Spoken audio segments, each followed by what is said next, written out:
Everybody thinks they already know the ending. Crawford dances, Canelo stalks, the little guy squeaks by on footwork. Cut, print, bedtime.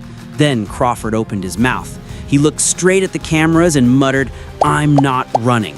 Half the room laughed, the other half stopped breathing.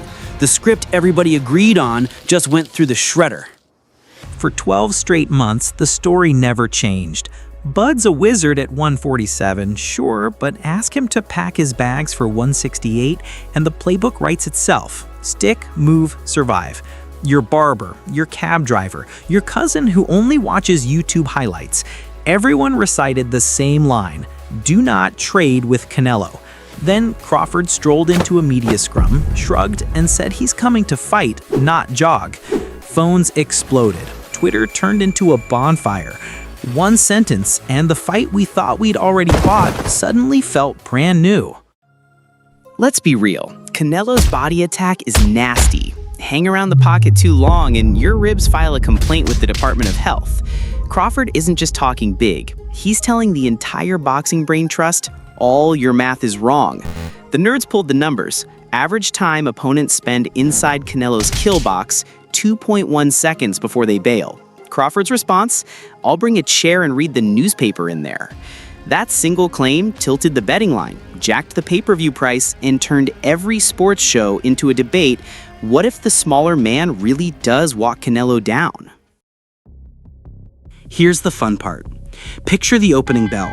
Crawford starts orthodox, flicks the jab once, twice, then slides, almost like he's slipping on ice, and boom, he's southpaw. Now that looping right hook that turned Kell Brook's lights off is digging into Canelo's liver. Canelo usually drops that high guard to parry. He's seen this movie before, but Crawford's already chambered the left uppercut. One shoulder roll, one angle change, another body shot lands flush.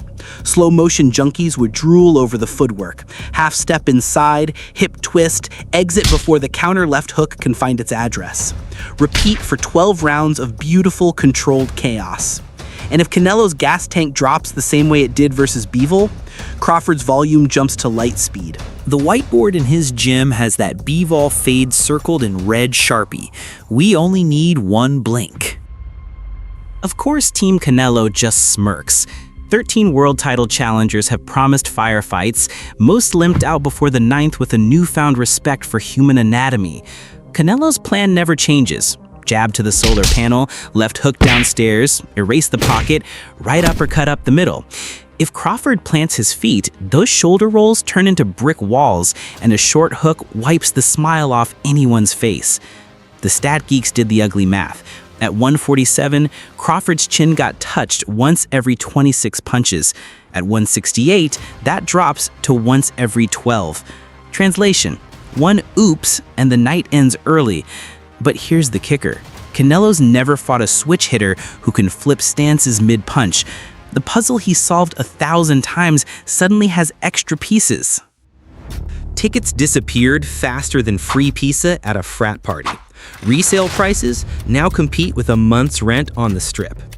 Podcasts are at war, half screaming Crawford's suicide mission, the others yelling Canelo's nightmare blueprint. Casual fans smell a potential car crash. Diehards want to know if skill can actually beat physics. Either way, the gate shatters records, sponsors rain cash, and every alphabet belt elbows its way to the front row. If the smaller guy topples the giant, promoters will start speed dialing welterweights to fight light heavyweights. Chaos theory in 8-ounce gloves.